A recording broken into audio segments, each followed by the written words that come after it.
Meet Dave of Delusions of Grandeur, actor, producer, and director of films like Tales of the Forgotten. He has come to assemble a team of freaks, geeks, and even worse, film nerds, to discuss films ranging from mainstream to downright crazy. There is Tammy, car enthusiast, and Dave's fiance, Dustin, reptile expert and overall horror collector, Jake, environmentalist and fine art film critic, and finally Brandon, a therapist with a love of film that can only be seen as insanity. Together under Dave's leadership, they are Inside Movies Galore. Enjoy the show.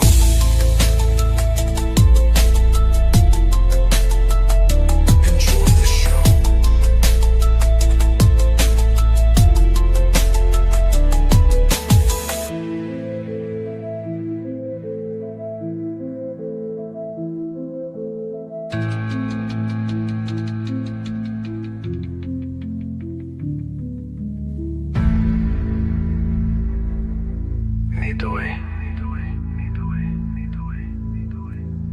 To heal.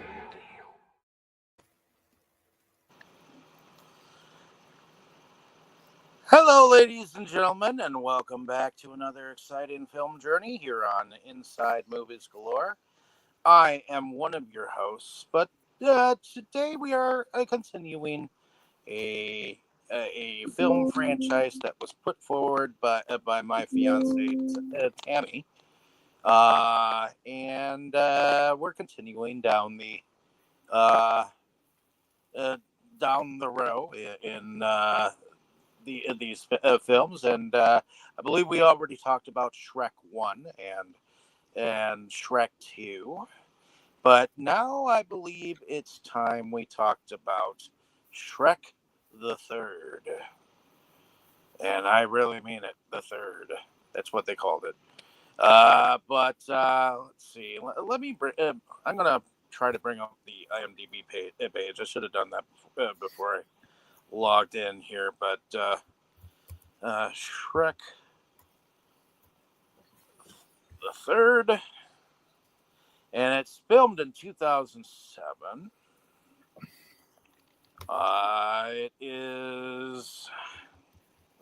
Let me wait here. Directed by two different directors, Chris Miller and Raman Hugh, or Hui, if that's how it's pronounced. But let's see what IMDb says here. Reluctantly designated as the heir to the land of far, far away, Shrek hatches a plan to install the rebellious Artie as the new king, while Princess Fiona tries to fend off a coup d'etat by the jilted Prince Charming. So, going around first impressions here. Oh, looks like we do in fact have. Hello, my lovely.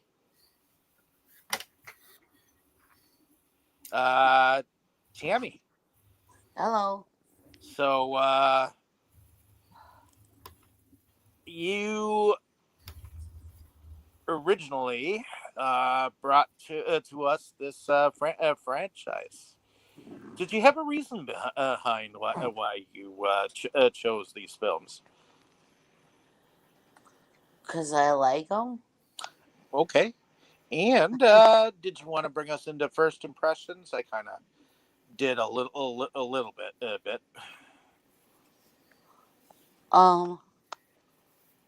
Okay. Usually I'm not the one that goes first.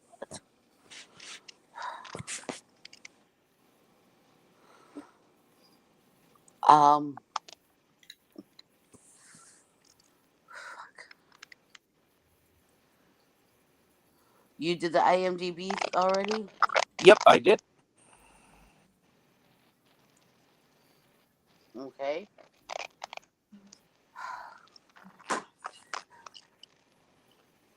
Guess I wasn't ready to go first.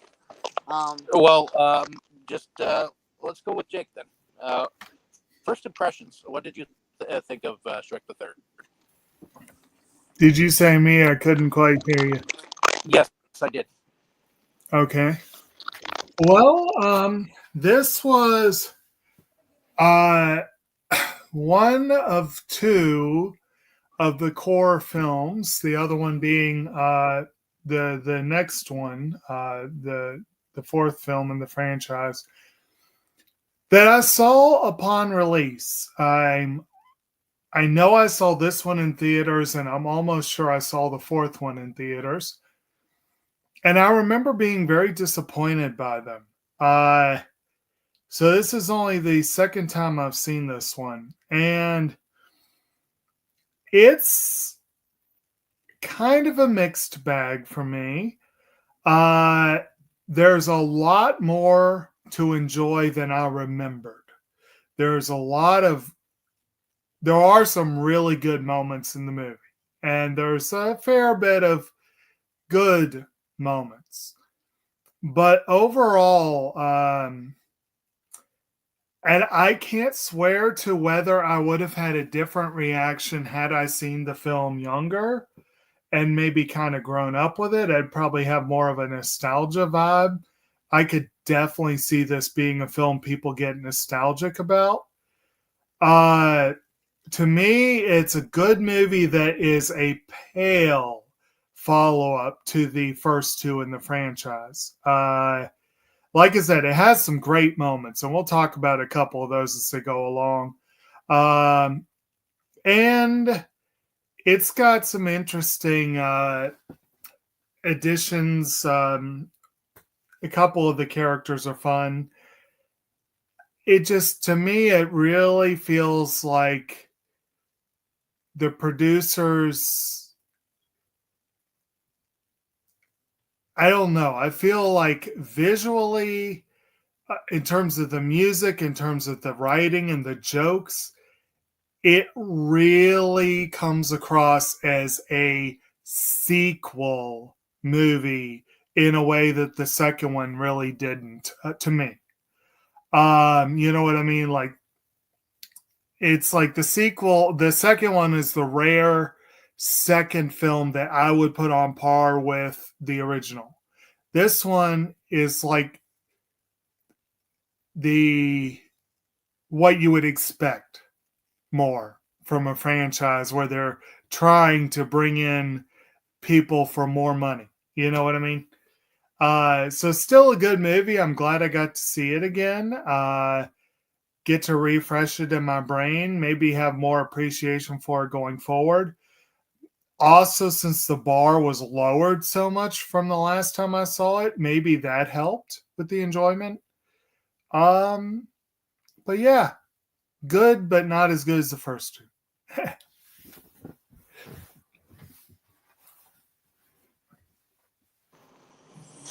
Okay. Okay, was that all? Was that Yeah, yeah. okay? Brandon, how did you feel about it? Come back to me. I'll be ready in a minute. Okay. David. Well, I know the first two well enough, but when it comes to the third and the fourth one, my mind is a little foggy, or was a little foggy this time around, going through and watching.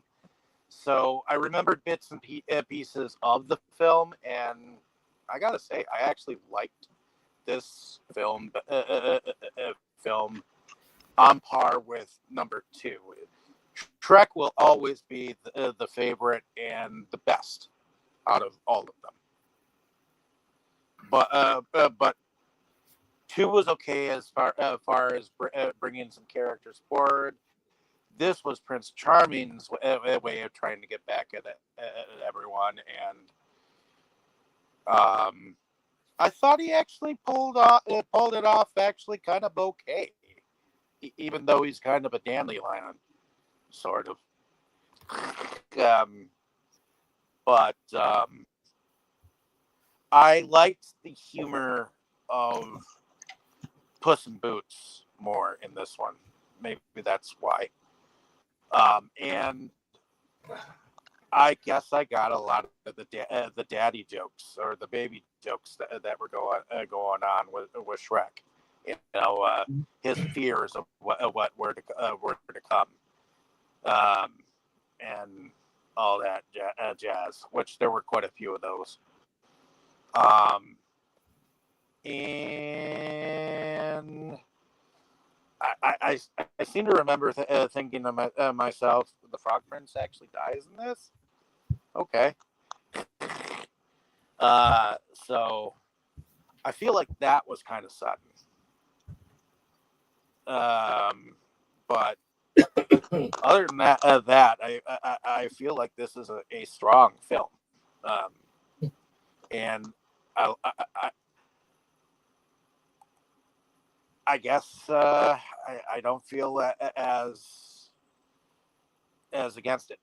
So, but I did kind of think to myself, okay, Justin Timberlake is the voice of the King Arthur, and then I'm thinking to myself, isn't this the same guy who came on to SNL and sang the Dick in the Box song? So it's like, Yes, it is. I keep thinking that in my mind, like King Arthur is one thing, and that's a totally different. So I keep thinking of that when I think of King Arthur, and I'm like, what it would be like if King Arthur actually sang that song to Guinevere? You'd probably respect them more given the way they're portrayed in this movie. Yeah. Right? But in any case, I mean, I thought it was an interesting jaunt into the King Arthur Merlin realm, and whatnot. And I guess I was more impressed with this film this time around. Not sure what I thought of it the first time, but I know I at least saw it once before. But that's where I stand right now. I mean, I don't say that it's something wow, hit it out of the park, something that, or nor do I think it should be an Oscar-winning film. But I do think it is a very strong sequel. So, but that means Okay. For me, I'm kind of in the middle. I mean, I know I definitely enjoyed number one the best, and number two was pretty good, but I don't know. It just, this one just didn't seem to have the same wow or whatever to me as the first two. I don't know what it was. It just seemed like it was lacking something. I'm not sure what to say what it was. It just felt like something was lacking in it compared to the other two. I mean, it was still fun. And yeah, there was still humor in it, but maybe that wasn't it. I mean, it seemed like number one had a lot more humor in it than this did. You know. Um,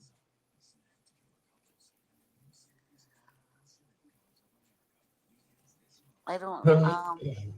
I'm like not exactly sure how to describe it.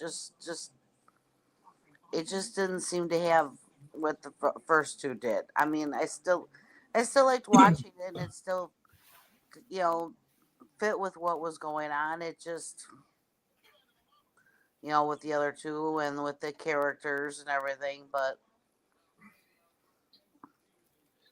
it just didn't do it for me quite as much as the other two. well, the flying donkey babies didn't do it for you.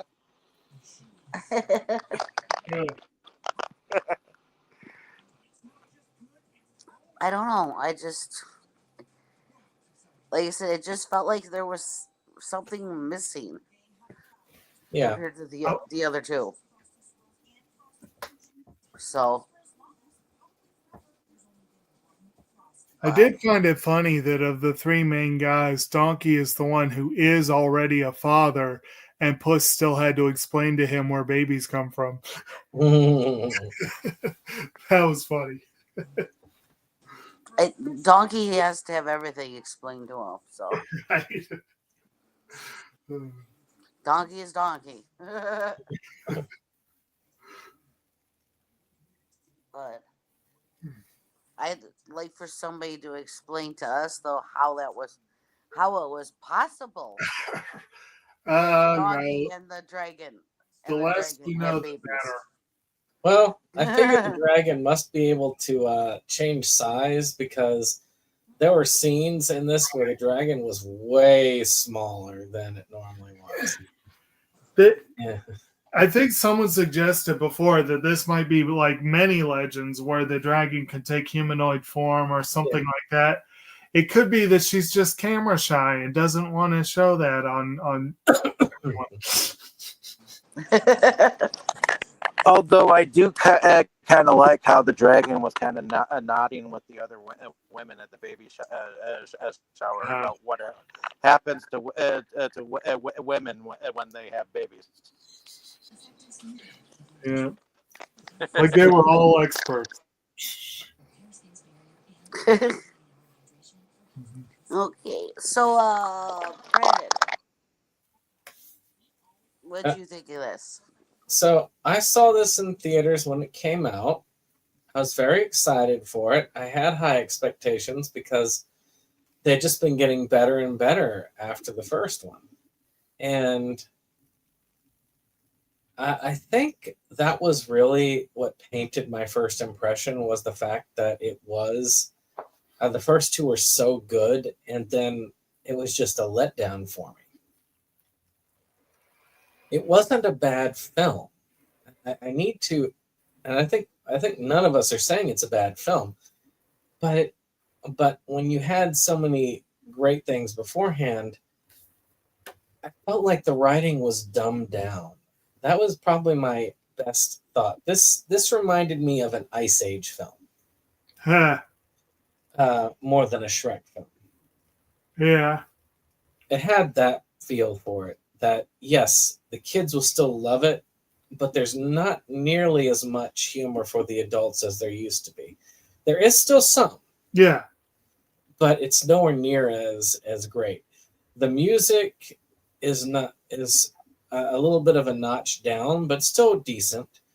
And one of my main excitements was knowing Eric Idle was in it. So we have two Monty Python alums voicing. We had John Cleese and Eric Idle in the same movie together. Mm-hmm. And I felt like that was squandered.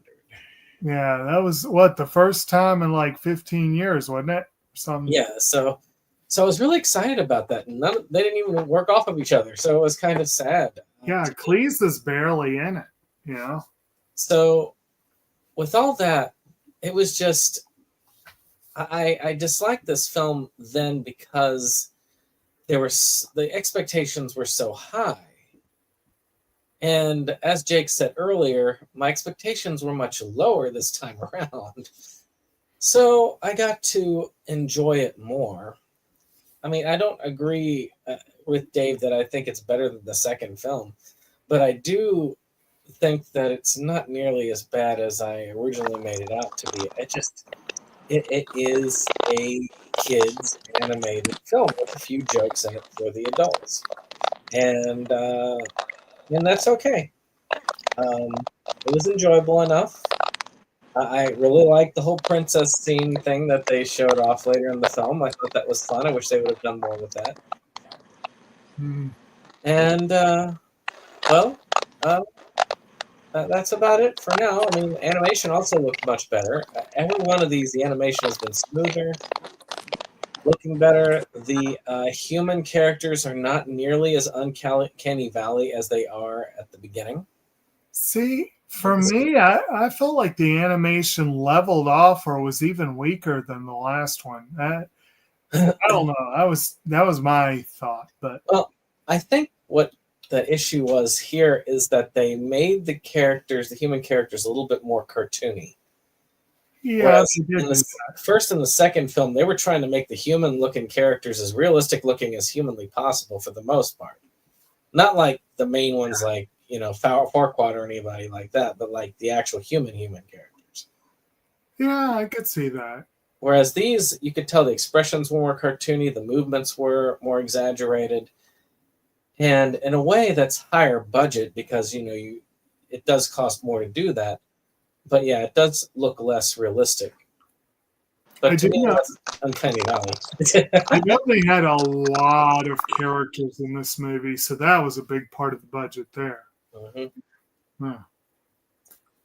But that one of the reasons why I think that this film is better than the second one is the character of the fairy godmother kind of annoyed me in the second movie, and annoyed me to a point. Although I did enjoy the little bit between the elf and Shrek, where he was saying we don't even get dental here, and the fact that she was having kind of a sweatshop going on with her end of things and whatnot. But so that aspect of things was kind of cool, but the fact that Prince Charming seemed like he was such a mama's boy in the second one, and he was coming into his own in this movie. That's why I have more balls, give more credit to this movie than anything else. The fact that he's now having to deal without his mother, even though he looks at her in a mirror picture or whatnot, he's still got some kahunas to take charge and take his own stuff back, or try to. But I would say that him being the central villain of this one does make perfect logical sense. But from my perspective, I feel like having the fairy godmother as the main villain, who you don't know is the villain all along, and Charming as the sort of second tier villain in that movie. And they're both a little more nuanced. They're not both screaming villain. This one, from the word go, Charming is going to be the villain, and he pretty much, to Brandon's point of this feeling dumbed down. I feel like even Farquaad was a little bit less of a cartoon villain than Charming is in this one. That's one of the things I thought was going to happen that also disappointed me a little bit. Was I thought what they were going to do is I thought they were going to take Arthur. Yeah. And at the end, he was going to go mad with power because if you try going mad with power, it's not so good. People don't listen to you. Yeah, exactly. But that he would go mad with power, and Shrek would have to take him down as the true end villain. Which would have still been a little bit, cliche, but at the same time, I could have seen that as like a piece of this, like, the obvious villain is not the obvious villain. Mm-hmm. But yeah, I felt like it was just I thought it was dumbed down more for the child audience. Well, I felt like the companies got the companies got involved. Yeah, just a little bit. I think because Arthur was kind of still the page boy in Sword and Stone kind of aspect of things. Where they referenced that. That, if I recall correctly, because wasn't there a scene in that one where he and Merlin were birds? Yeah. They kind yes. of, yeah.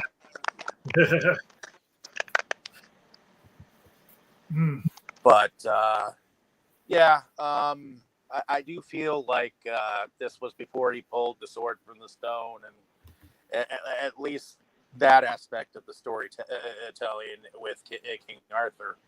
So, I mean, when they first met them, Sir Lancelot was already like a big honking dude, Yes. and so was Guinevere, which was not the case in some of the stories of King Arthur. And I will say the other thing I thought that they chickened out of was returning Shrek to the swamp with the children, because as soon as you add the children to the mix, you know it's going to get really kiddie. Like, Air Bud was pretty lame, but Air Buddies was even lamer. Yeah. But I was looking at the character design of the kids and expecting one of them to go, not the mama. I think one of the things that would have been even better is if they had made Arthur actually a bad guy, where Shrek had to take it down and actually face responsibility and be king. And basically a lot of the story also felt like it was dumbed down a little bit too for the message, which was mainly just him being a father, which was a good message to go for, but Mm-hmm.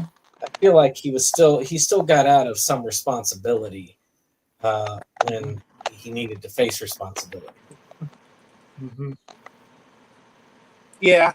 I guess we should get into the story itself, because And I think they were trying to use the King Arthur's story arc as a way of imbuing him with some morals of being a father type character for his children before with another kid, So I feel like they were kind of like leaning on on Artie as being like the son that Shrek never had or whatnot, at least a little bit. Oh, wait till the next one. Talk about sons that Shrek had never had. Yeah, well, I didn't like Shrek 4, if I remember correctly. You're not alone. I can't tell you. I haven't seen Shrek 4 in forever. I remember enough about what it's about. That's why it's called weird. Forever After. I don't remember much about 4 either. I think I have an idea of what I think it was about, but I don't want to say it right now because we're not on Shrek 4. Yeah. Well, the Rumpelstiltskin is a character in this, even though he totally changed in all ways in between this and the next movie. Yeah, he was almost like a character in the background, just a villain on Prince Charming's team of villains. Right. He grew out his hair, gained a little weight. Doing the things. The trees had more screen time. Yeah.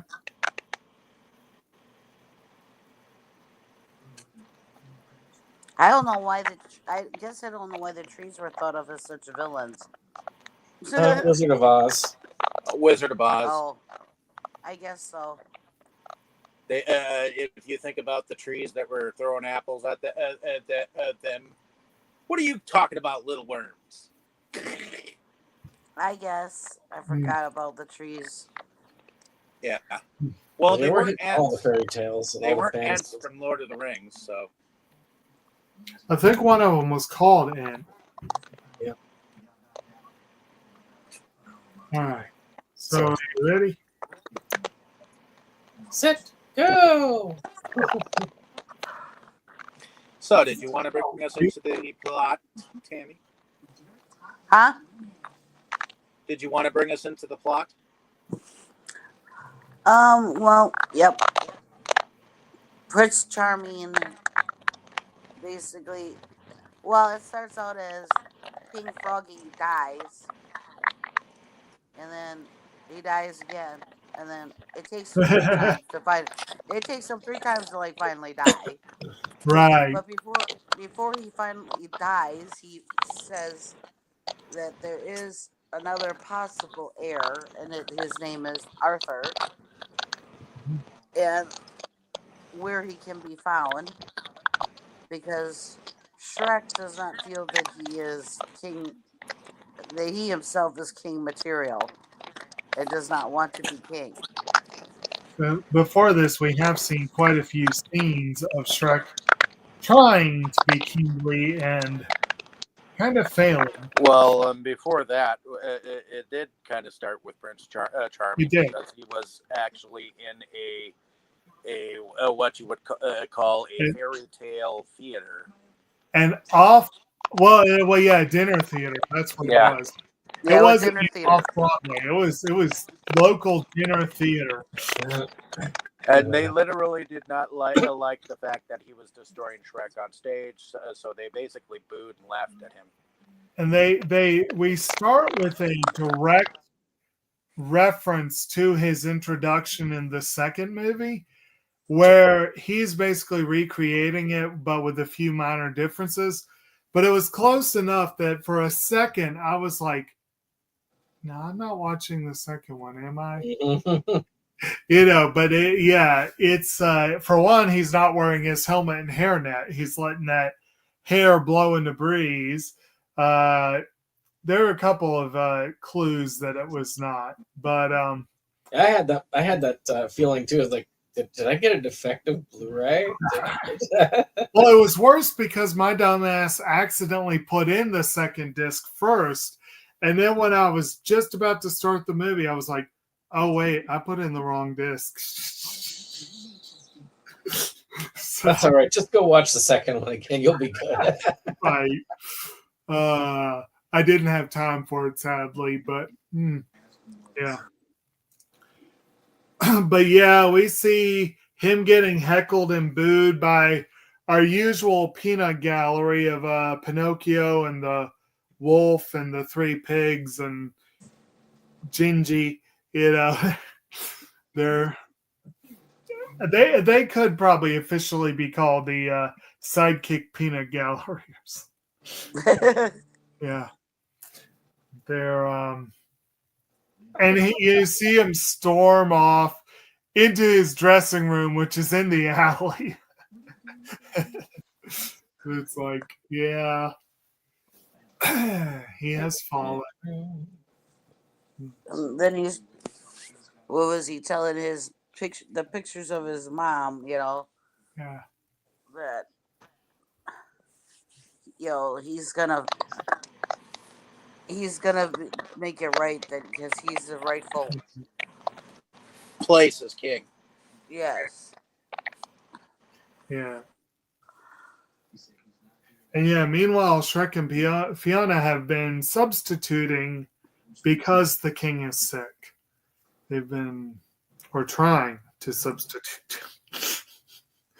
Yeah. And Yes, the Puss in Boots is in charge of our itinerary. Yeah, he's like his chief of staff, basically. Yeah. Yeah. And Donkey is just the normal annoying donkey of, Yeah. gotta get up, gotta do this, gotta do that, gotta do this, Mm-hmm. Yep. So, Well, and after the short montage of Shrek's, he tries to do some kingly stuff, and he kind of fails at it. In fact, he's supposed to send off some people in a ship, and he basically sinks the ship. He accidentally pushes the ship away from shore and then panics and throws the bottle at it and sinks the ship. It somehow causes it to catch fire in the process. I didn't realize he was throwing a Molotov cocktail. I mean, I didn't either. But and then there's the part where they're dressed up like 16th century, whatever. French. All like stiff. Yeah, they literally can't move. Like the And kid from A Christmas Story. yes. And in a moment where someone could have probably said, "You'll put your eye out," he finds that a gentleman by the name of Fiddlesworth is standing near him with a scepter, and he asks him to scratch an itch. I did like his reaction when the guy, "What's your name?" "Fiddlesworth." "Ah, it's perfect." I was like, yeah. But yeah, I will admit it was a very embarrassing look for the both of them. It is. Ugh. Well, and Fiona's got a little bit of a secret of her own, which she's been trying to tell him about, but every Right. time she tries to tell him about, what's going on with her, it just never seems like the right time. Mm-hmm. And by the time she actually tells him anything, it's almost too late, and they're already like halfway out into the water. Well, yeah, they're trying to leave to go find air because Shrek doesn't. This is one where I was hardcore hearing Michael Kelso go, "Wait, if this is about responsibility, I want nothing to do with it." Yeah, I was hearing that like loud and clear.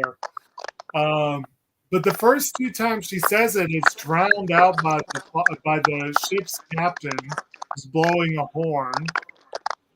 And then Yeah. she finally gets to say it as they're going further off, and Shrek gets to pretend like he didn't hear. And then Puss starts to say, "See, you are," and then the horn blows again. It's like, We could just kind of like put in what we Well, think he said. Donkey, Yes. Donkey says something like, "I get to be an uncle," and yeah, Puss in Boots is more. It sounded like he was saying, "You are royally fucked." well, that's what he's about to say. Yeah, I mean, they do have a sit down to talk about children prior to going, but Shrek is obviously not on board with it at first. yeah, Ogre babies poop more and they cry more. you're right. And also, his father was, well, an ogre. So his father constantly tried to eat him as a child. Now, I will say a couple of one of my issues with the movie is I felt like Puss was underutilized, but there were moments that were fun. Like him basically running the schedule made sense, When and they were when the king's saying trying to goodbye die. to all the little to the girl kittens, and Well, then all I of was a going sudden, to I was going to get to that, but like when the king is trying to die and he keeps taking off his hat in respect and having to put it back on, it's kind of fun. But yeah, then we see the scene at the docks where he's saying his farewell to his ain true love, who really just seems like a cat who's just kind of putting up with it. And then he turns around and does the same thing to a cat right behind him. And then he turns around and he sees another one. He's like, I don't know you, but I would like to." And then we hear hissing behind.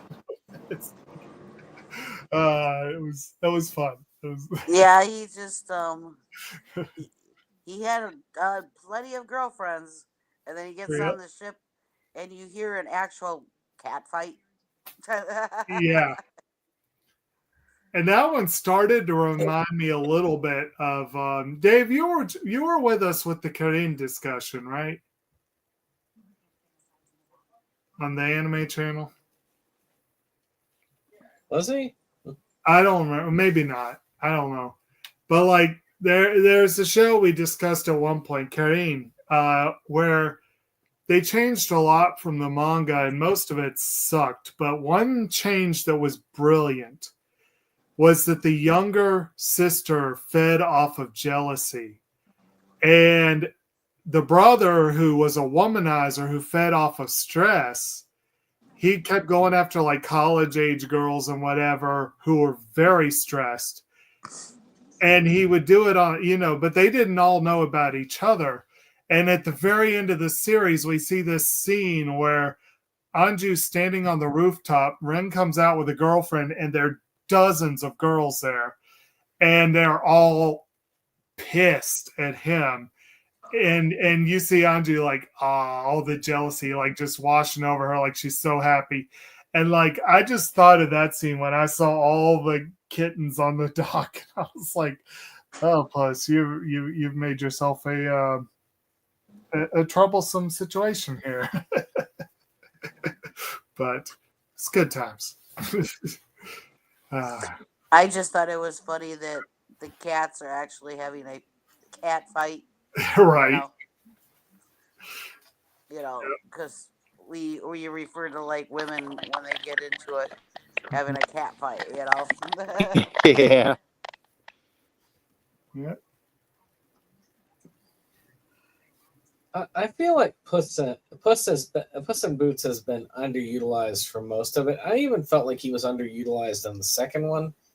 He was a great character, but I felt like they didn't use him enough. Right. But Which okay, is why they make I'm it up. glad They that give he him got 2 his own movies. What's that? Which is why I'm glad he got his own movies. Yeah. I still say The Last Wish is one of the best in the series. But even his first movie was pretty darn good. I would say his first movie was almost what I expected Shrek 3 to be, quality-wise. Well, no, because I expected Shrek 3 to be like topping all of them. I would say that Puss in Boots was actually even quality to at least the first Shrek when it came to storytelling and all of that, because it was fun. And it had good writing to it. Now, Shrek: The Last Wish, I actually consider that higher quality than I would say Shrek 2 was. So that would have been the quality I was expecting from Shrek 3. Well, probably not. No. Actually, I wasn't expecting that level of quality from any Shrek film, to tell you the truth. For which one? The Last Wish. Yeah. Well, hopefully we'll get to that one of these days. I mean, this month, of course, is the Shrek movies themselves, but one day we'll end it with the musical in the first week of June. Which I've actually not seen the musical, so that will be something new.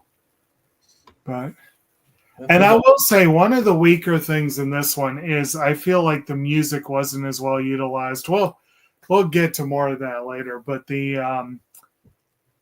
it's like already, I think both the first 2 movies start with a great musical montage. And this one just pumps right into the action and doesn't do that. And it's a little disappointing, Like I say, I felt like it had some good found music, but nowhere near as good as the other 2. Right. Like I said, we still got moments. But and I'm seeing a trailer playing over and over here that seems to feature John Krasinski. I should mention this movie was his voice acting debut as Lancelot. And apparently the ship's captain is Seth Rogen in his voice acting debut. He's done a lot of voice acting since then, but it was a new thing for him at this point. So it's kind of fun. We actually had a lot of fun voice acting. We already talked about the 2 Monty Pythons, although at this point we haven't gotten to Merlin. But yeah. And I definitely think John Cleese was underutilized here, but not as egregiously as he was in Harry Potter and the Chamber of Secrets, where he got one line. Well, I think both him and Eric Idle were underutilized. Yeah, a little bit. And it was interesting because I didn't really feel like Eric Idle even sounded all that Eric Idle-y. He has a very distinctive voice. Yes, he and does. I guess that's a testament to him as a voice actor that he didn't sound exactly the same as we would expect. But it's still a little surprising. Just a little bit. Yeah. Anyway. Alrighty, where are we, Tammy? Well, I think where Shrek is on the threesome, Shrek, Donkey, and Puss are on their way to go find Arthur. Mhm. And about the same time is when Prince Charming decides he's gonna go and have a drink. And at first, it's not a very good idea to have gone into this bar because nobody wants him there. Yeah. Well, it's funny. There's sort of a running joke about assholes and apples. And my brother made a crack about that while we were watching this. And then, like, the very next moment, we see him going up to the poison apple. And I'm like, well, there you go.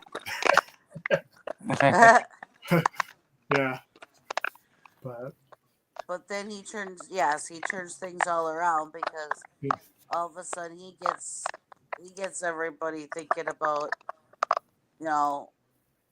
why did things work out the way they did for them? Why are they always the villains, and why are they always the losers, and why and how come they can't come out on top? So once he gets everybody all in this uproar and they're gonna get their happy ending, I believe is what it was. Right. Then now, before he gives that rousing sort of, not really speech, but like he does a really good job of getting everyone worked up and whatever. There is actually a funny moment because he's gone into this bar full of the worst sort of villains and roughnecks and just really hardcore people that would lay you out as soon as look at you. And he decides to ingratiate himself by ordering a round of fuzzy navels for all my friends. I'm like, really? Yeah.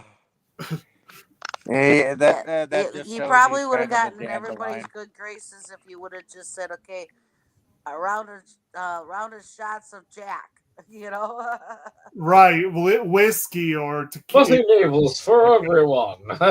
What's that? Fuzzy navels for everyone.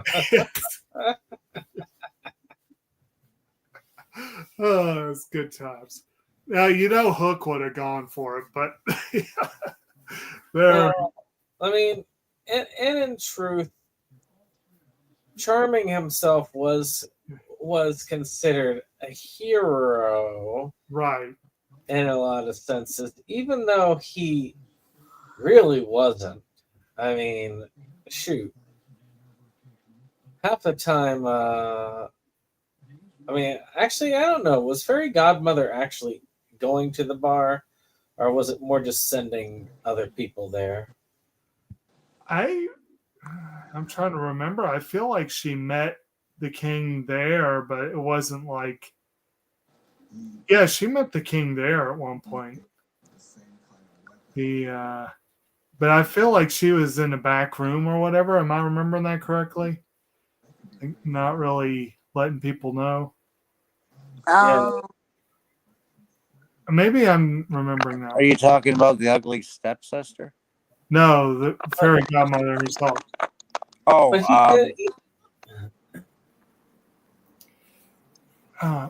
and we should mention apparently the stepsister from the second movie also had a falling out with the people at the bar and was replaced by her sister, who in the second movie, the stepsister was voiced by Larry King. And in this one, the other sister is voiced by Regis Philbin. And it's like, ugh. I don't know if the evil stepsisters would play as well these days. They almost feel like anti-trans in nature. It almost feels like the kind of joke that doesn't play as well now, basically. Like, I don't think it was meant to be harmful. I mean, it wasn't meant to be that way, no. Yeah. But I just feel like I don't think it would work. Yeah, not as well.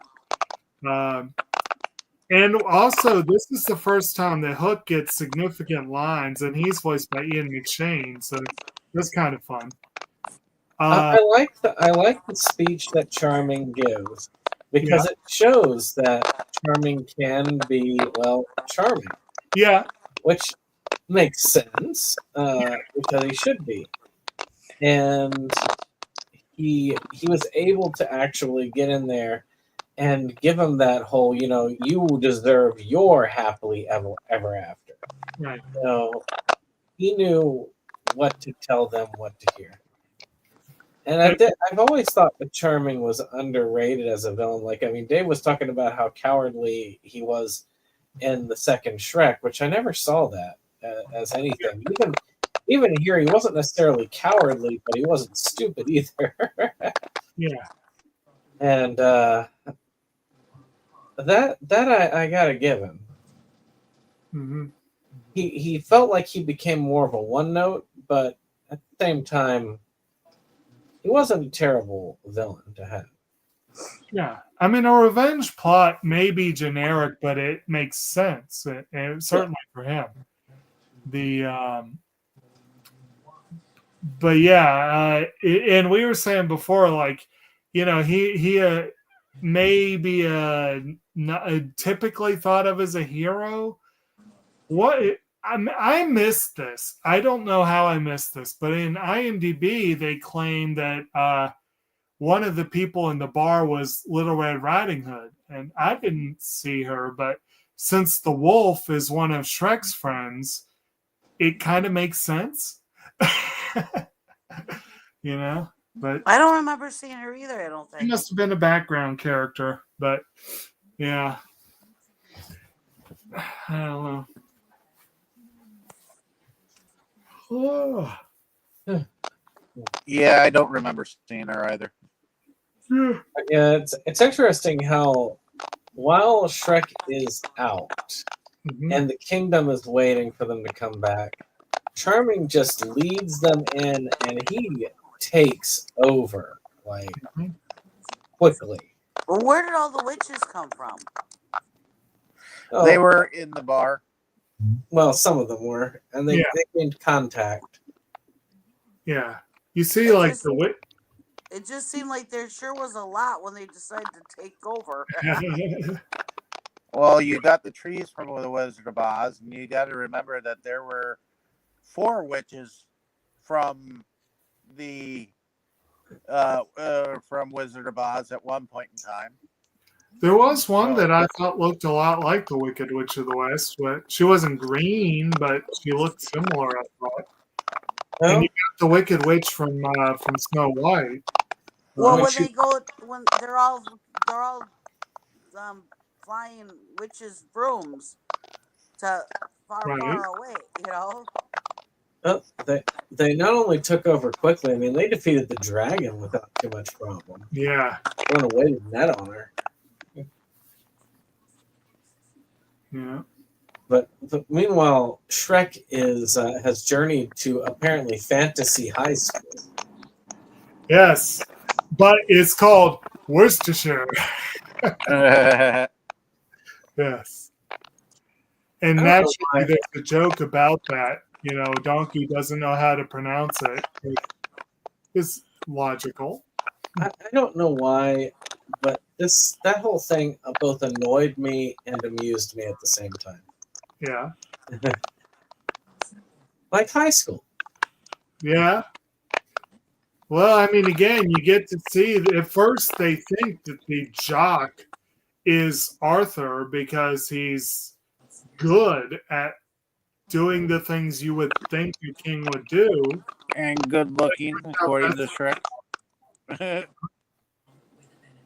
What's that? I said, and good looking, according to Shrek. Right. But, and according to Guinevere, too.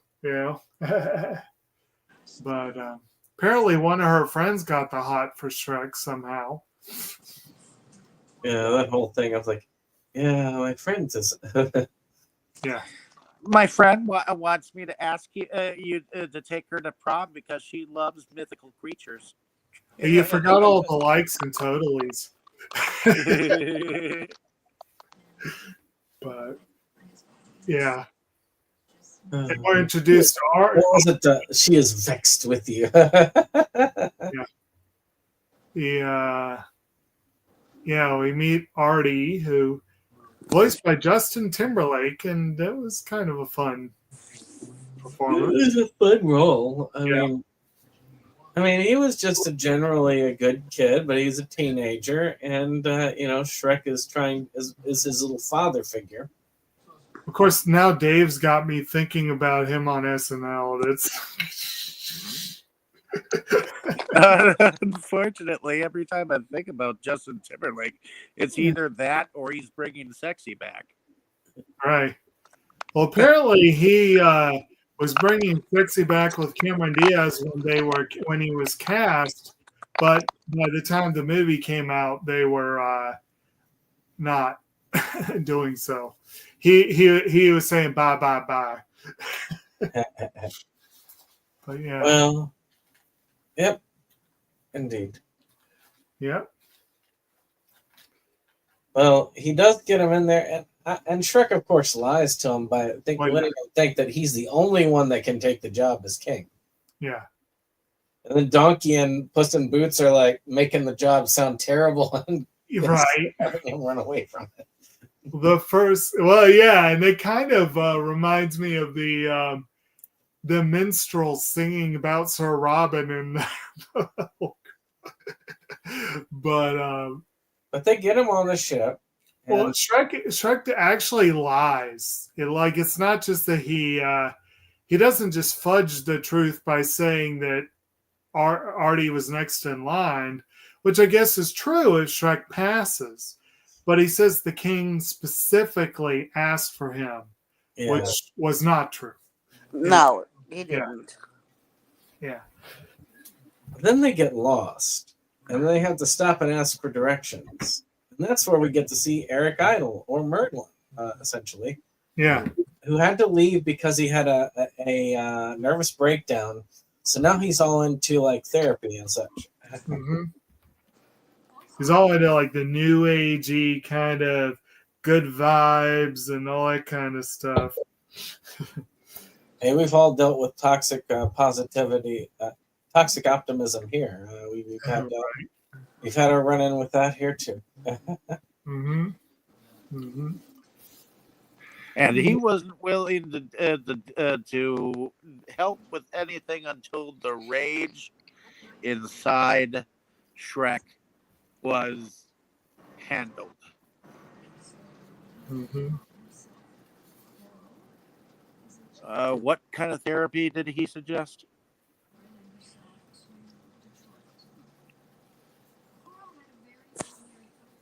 I'm trying to remember. Because I know he didn't want. He mentioned two different therapies, and one of them he got really like. Oh yeah, that's that like he did that magic therapy where they were looking at the fire, and Shrek sees the baby, and then just automatically like out of the way because it predicted exactly what he was feeling. And what did he say? Oh, like a rainbow unicorn, I think is what he said he saw. Meanwhile, Arthur is actually pretty honest with it about like the baby bird being kicked out. This is why I think they should have turned him evil at the end of it. That would have been a pretty cool twist that no one would have been expecting. Yeah, they gave some indications that he had it in him. Yeah. Because like when he first finds out he's going to be king, he basically tells everyone in the school to just go suck it. Well, like I say, he has the potential. Yeah. He doesn't go for it, which is kind of sad. I would have liked to have seen that. Dude, I'd like to have seen Shrek to have overcome that and actually overcome his fears of responsibility, and not only for being a father, but for being king. Yeah. He could have been king of Far, Far Away. Mm-hmm. He could have been, but he certainly didn't think that he was that kind of quality. Well, he doesn't think because he's an ogre, you know. Well, He doesn't he's think he's gonna be accepted as king, let well, alone he doesn't think he's, you know, that he can live up to the responsibilities. But he also doesn't think that the kingdom is going to accept an ogre. Well, it the also, whole idea is to run away from running away from responsibility, and mhm. the whole concept of this film is that we need to face things and live up to our responsibility, but part of the way. Mm-hmm. Not all the way, just part of the way, but we can do it part of the way.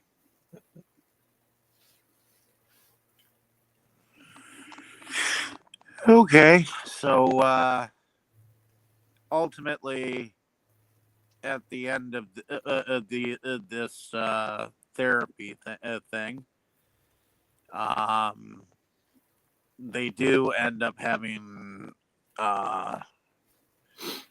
Merlin send them. Oh, wait!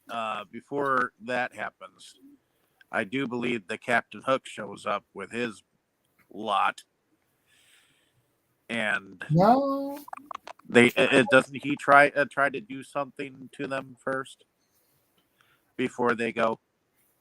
no, I don't think that was yet. I think they were back closer to home, weren't they? They were back at home, and Puss in Boots and Donkey had already switched bodies at the time. Yeah. Okay, so Merlin did send them back with his magic, but Puss in Boots ended up switching bodies through that magic, Mm-hmm. and then I think as soon as they had gotten there, I think that's when Captain Hook and his lot set upon them. Mm-hmm. Although, why was Merlin there playing piano with Captain Hook if that was already back there? Because that doesn't make sense. What's that? Merlin was actually playing piano with Captain Hook, so he had to have shown up on the island with them. Well, he did show up at one point. Yeah, he showed up later. Okay, well, that doesn't make sense if Merlin was there too. That's all. Well, it was at the very end when they decided to bring everybody back. So it makes sense that everybody was back. Mm-hmm. But yeah,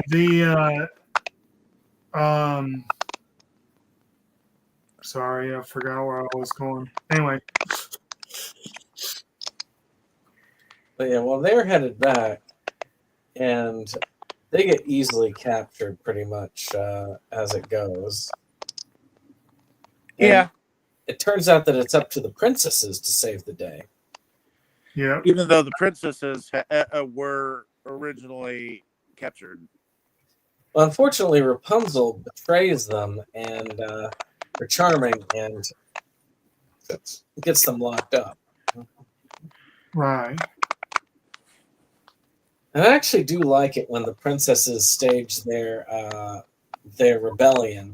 Yeah. Well, yeah, they call her mother old lady or something like that. And she's like, "I'll give you old."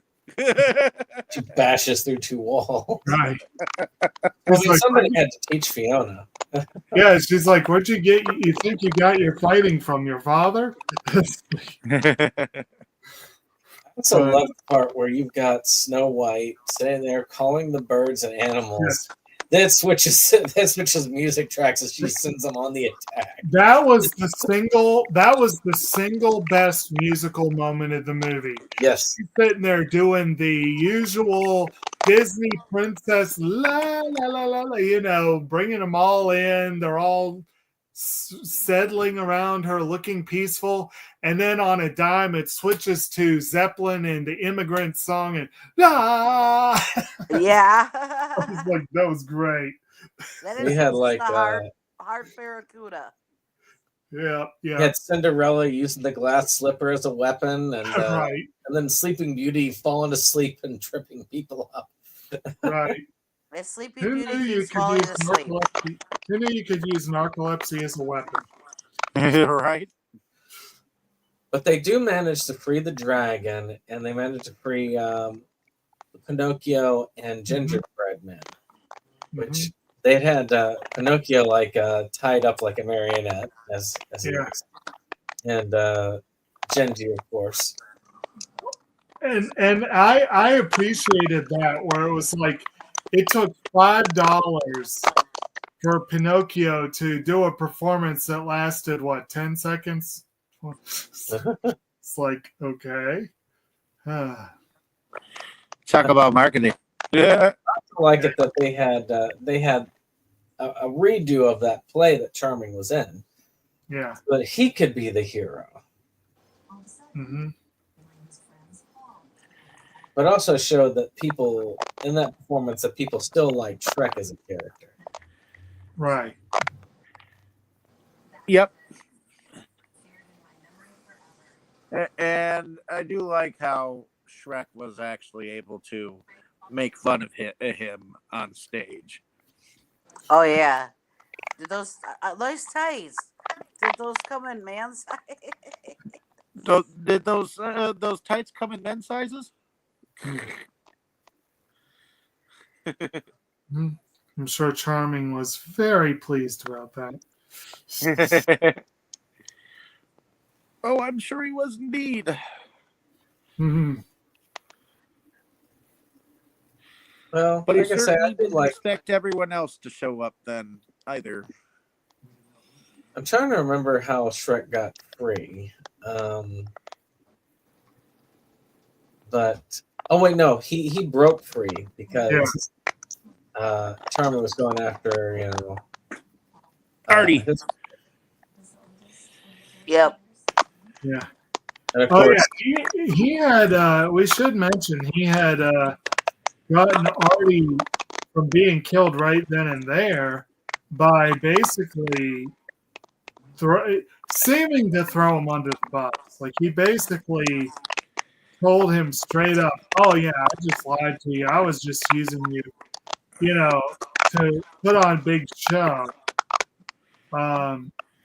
But when Artie ran into Puss and Donkey, they told him what was really up, and yeah. and of course, then they managed to reason with the fantasy villain characters and get them to turn the other cheek. Mm-hmm.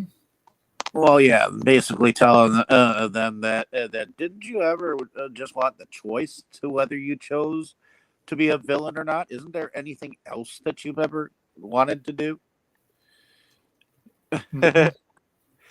And I remember Hook saying something about taking care of daffodils or something Right. like that. Which I had expected him to say something about being a pianist, because you keep seeing his musical chops throughout the series.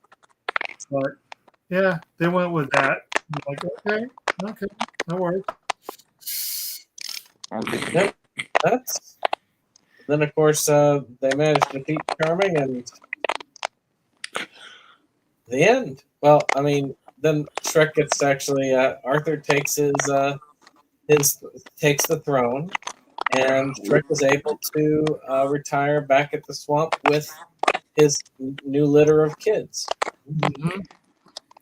Yep, and you get a montage of them playing around with both Donkey and Puss in Boots, and The Eric Idle does switch them back, except for the tails. He kind of messed that up. It's actually Merlin in this one reminded me of a more scatterbrained Miracle Max. Like, let's say if Miracle Max was fired for a nervous breakdown rather than just being embittered old man, basically. Um, and Max had that one line of talking about getting rotten miracles, and I'm sitting here going, yeah, I could see how you're playing with fire with this. And he said, what was it he said? He had one line that was kind of hilarious about possible side effects, I think it was. Yeah. Of the geez, I can't remember. Teleportation, yeah. Yeah, I can't remember what he said, but it was pretty funny. It was let's see. Huh. Yeah. Anyway.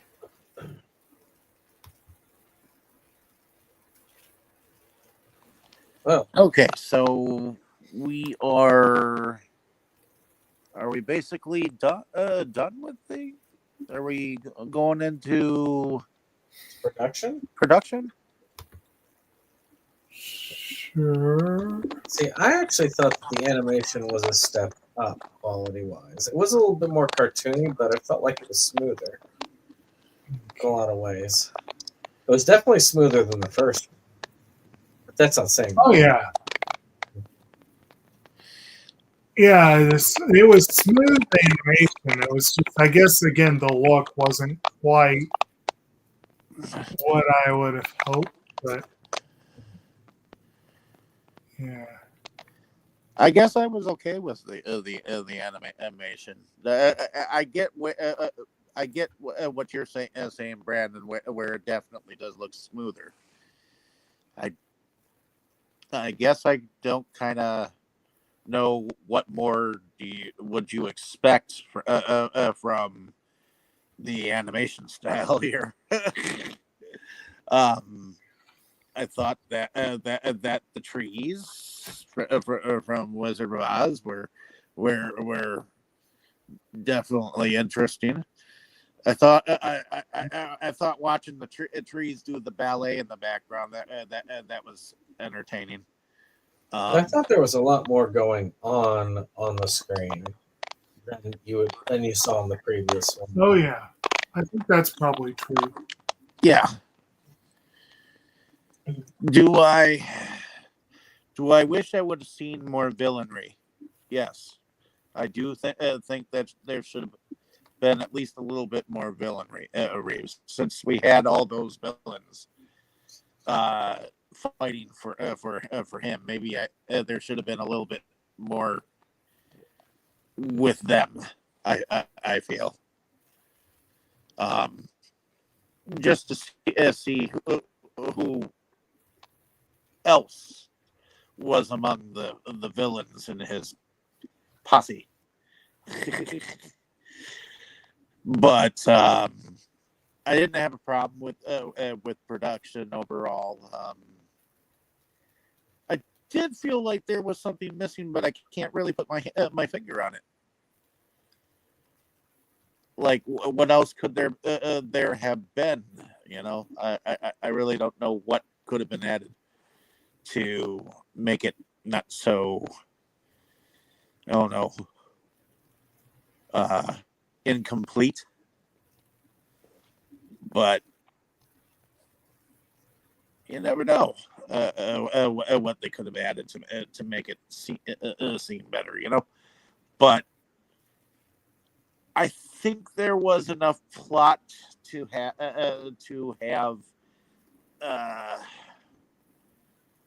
have Prince Charming as the main dude doing all the squeezing. Do I think there could have been more jokes? Maybe. I don't know. I guess I like the production overall still. Yeah, I do feel like there is something missing though at the end of everything.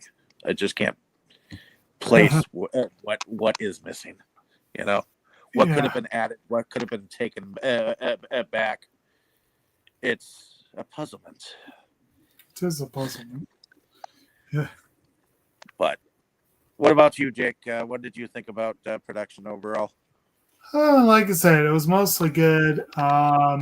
There were a couple. Well, right now we were seeing this. I'm seeing the scene on the screen where they were showing Shrek and Fiona in those ridiculous French get-ups, and they were ridiculous, but supposed to be.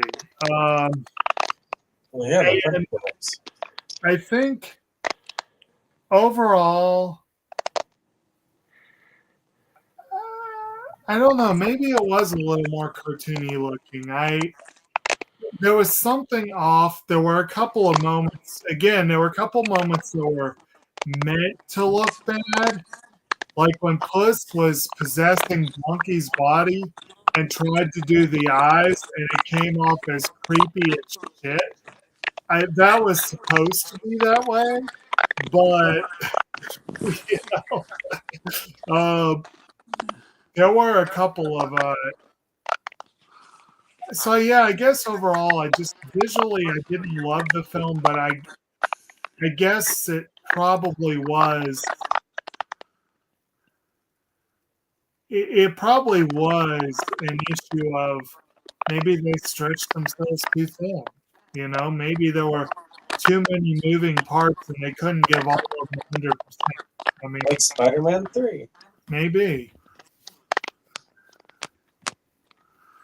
Oh, Oh yeah, and we should mention that I don't think we've mentioned yet the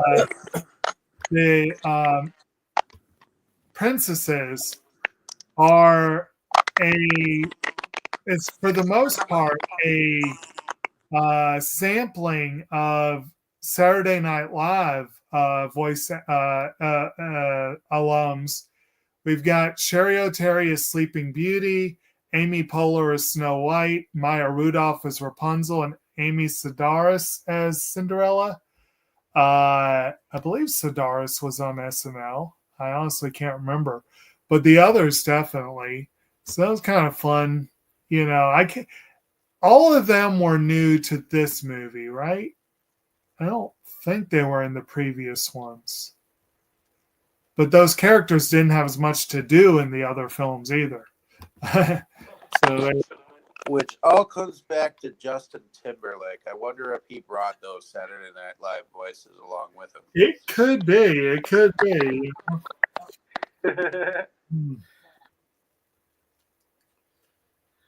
music? What about you, Tammy? What did you think about production overall?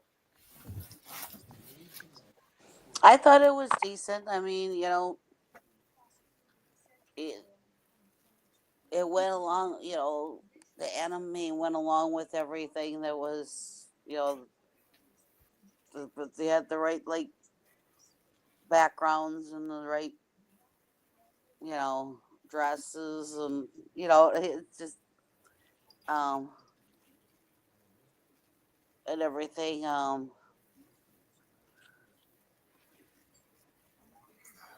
So I guess I don't really know what to say for production when it's not when it's animation, you know. No, you got it. And I will say the overall look for Worcestershire was pretty cool.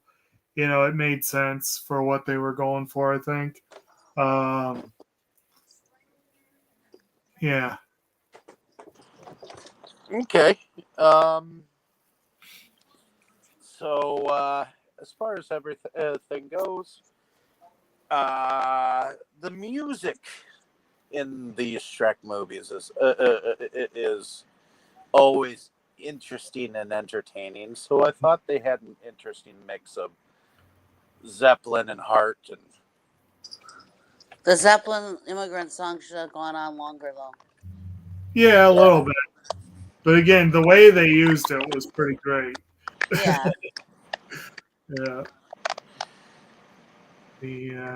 There were a couple. I'm trying to remember. See, this one they didn't have as many musical cues that really stuck out in my mind.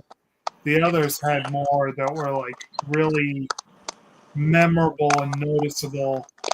Yeah, I agree. I mean, it's kind of like like it was lacking the the music aspect. Mhm. Maybe that's part of what was missing. The fact that the Shrek movies were kind of always Mhm.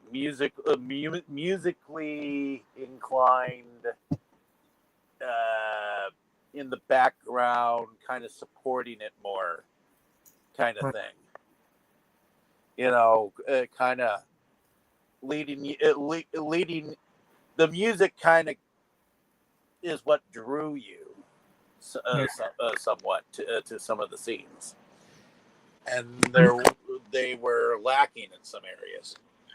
Another thing that I found a little disappointing was not just the lack of an opening musical montage, but at the end, at this point, we've gotten used to sort of like a kind of karaoke dance party sort of thing to end the movies.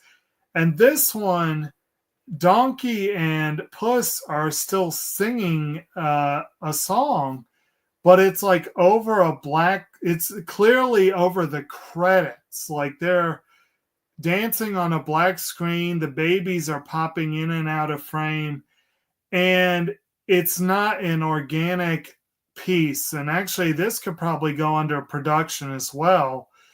I just thought it looked cheaper and less interesting than the endings from the first two. It Uh, felt less fun. I really do. I felt like there was more because the last few of the movies were all about everybody gets together and they have a big old freaking dance party, and it didn't feel like everybody was invited this time around. right. That's a good way to put it. Yeah. Right, Kenny? Were you invited, Anderson? No. Oh, Mr. Anderson. Anderson was not invited. He was upset. Oh, poor Mr. Anderson.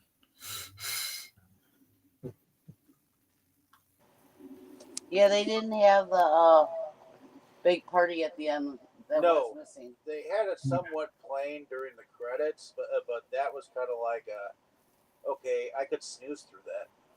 Yeah. You know, It didn't so feel as much like part of the movie. it was almost like they were like, this is shit anyways. Let's just put this in the animation in the end, okay, boys? I don't think they were that far gone, but yeah. Yeah. Well, that was Shrek. Shrek the Third. The third, Well, yeah. we still have to go through favorite scenes and our favorite characters. True. Sure. So, Tammy. Well, my favorite character again is Puss. um, it's kind of funny, but I think my favorite scene actually was when Shrek was having his nightmare That was kind of fun. about having kids. Especially when they all poured in at the end and you're like, damn, you got busy. Well, yeah. At first it's just one, and then it's two, then it's three, then it's they keep multiplying and multiplying, and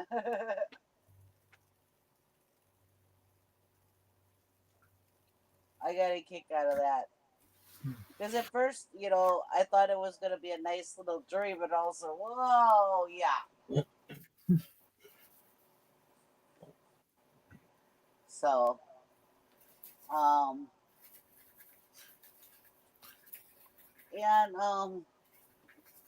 I do have to say that I did like the speech that Arthur ended up giving. On the stage towards the end there Mm-hmm. to make everybody, basically come together. and he basically instantly earned respect right then and there. Mm-hmm. I thought that was kind of neat.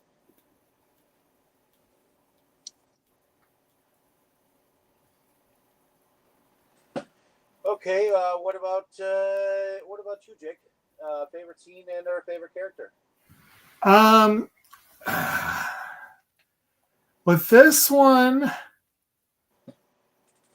I kind of feel like it's maybe cheating to go ahead and say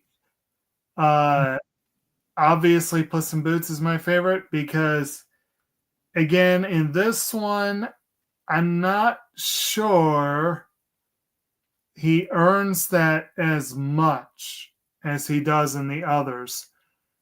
That being said, I'm having a hard time thinking of anyone that would really deserve it more.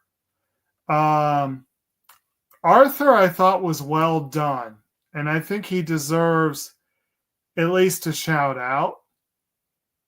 But at the end of the day, there just wasn't anyone to come along and take that particular spot. So we'll let Puss keep it for this one.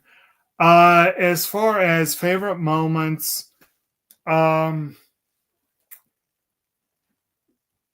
going to say as a runner-up, the moment at the dock where Puss is saying his goodbyes to all the kittens was just great. Maybe that wouldn't play as well today as it did back then, but I still thought it was kind of hilarious. I like that too, especially with that cat fight thrown in there. Right. But I do think that the best moment in the movie definitely was the one where Snow White is singing to all the woodland creatures and then she turns them into her army. That was a great moment. I like that.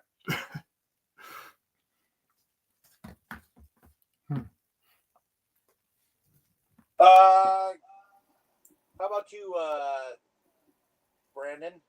What about your favorite scene and our favorite character? I'll kind of give it to Shrek. I mean, at least for that whole thing where he was making digs at Prince Charming, even though he was doomed. I did like that he was still like making digs at him throughout that entire time. Right. And of course, favorite scene was when the princesses were getting it back, starting with that, with the bursting the head through the wall of Fiona's mother, and of course the continued thing with Snow White, and then the boomerang slipper, and then using narcolepsy as a weapon. You know, these things are just, as a general, it was just fun. Yeah. A moment in film that also would not hold up, but not because it would be considered not progressive enough, but would be considered too progressive for the audiences of today. And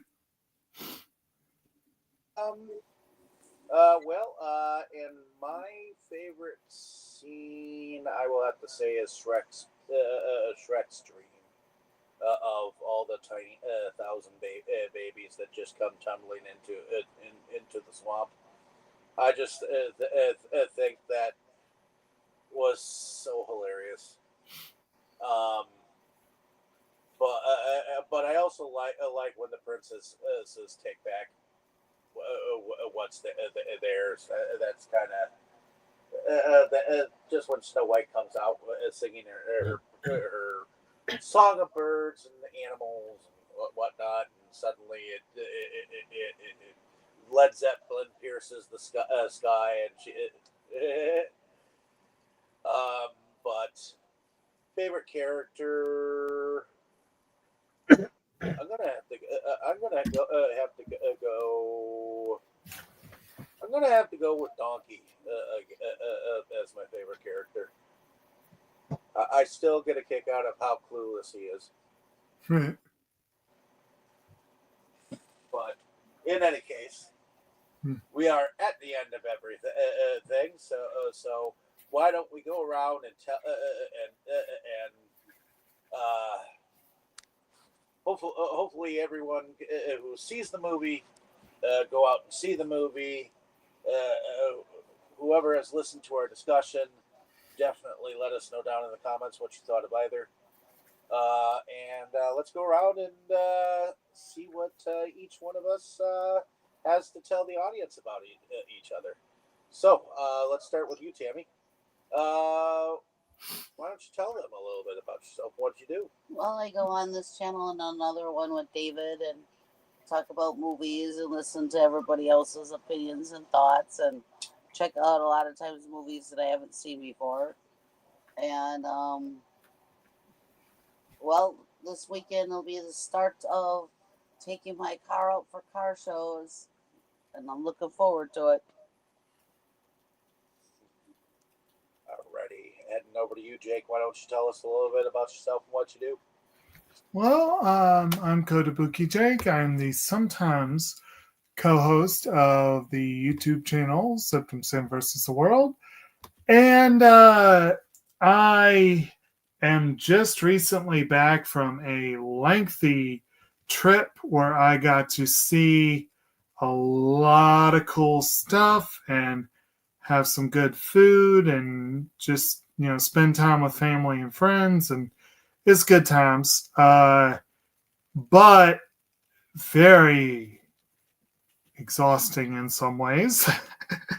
And I'm still in recovery mode, but got back to work and I'm still trying to get used to that. But normally keep very busy at work and try to find time for all the other many irons I have in the fire. I'm working on compiling information to start a plant website that who knows when that'll ever happen, but I'm working on it. I'm working on a novel that I've been working on for many years, and I'm hoping to finally get a little closer to that. And I do some viewing so I can join these folks each week for our discussions. And I was pleased to have an opportunity to revisit this for the first time in many years. And I'll look forward to the fourth one next week. And yeah.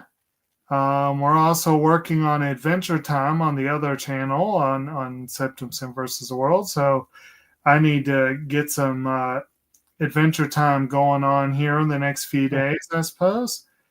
And we discussed the first season last month, and or at the start of this month, and we'll be working on season 2. So look forward to that. Alrighty. Well, thanks for that. And heading over to Brandon, why don't you tell us a little bit about yourself and what you do?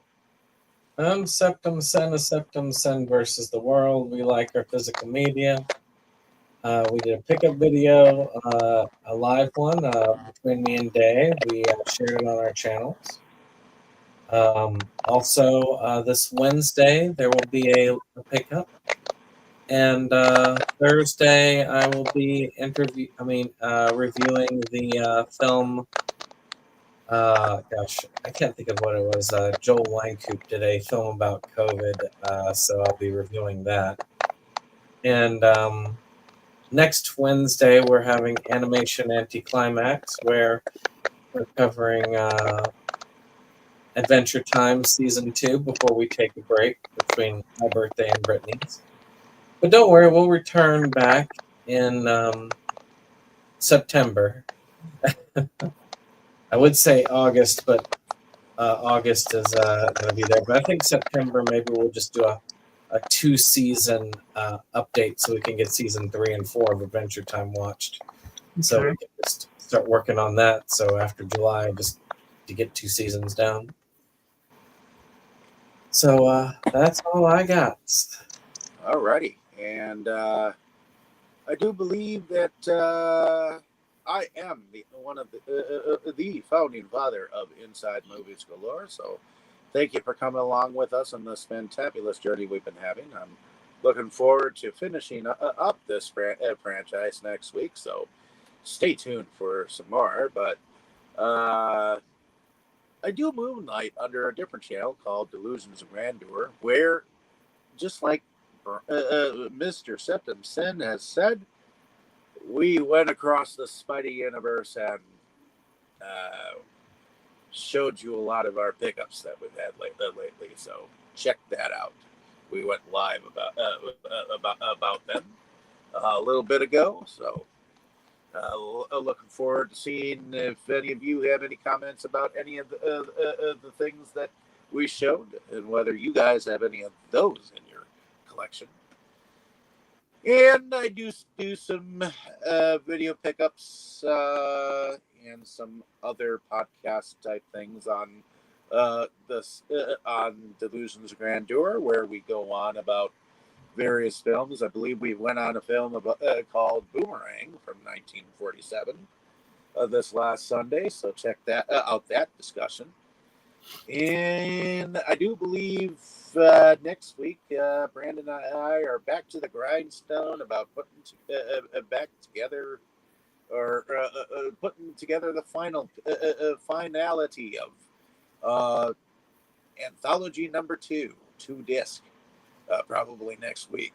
So that's going to be a blast. So look forward to another movie on our shop. And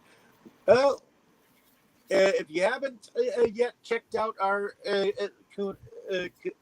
Kunaki website, we definitely have a lot of music and movies for sale.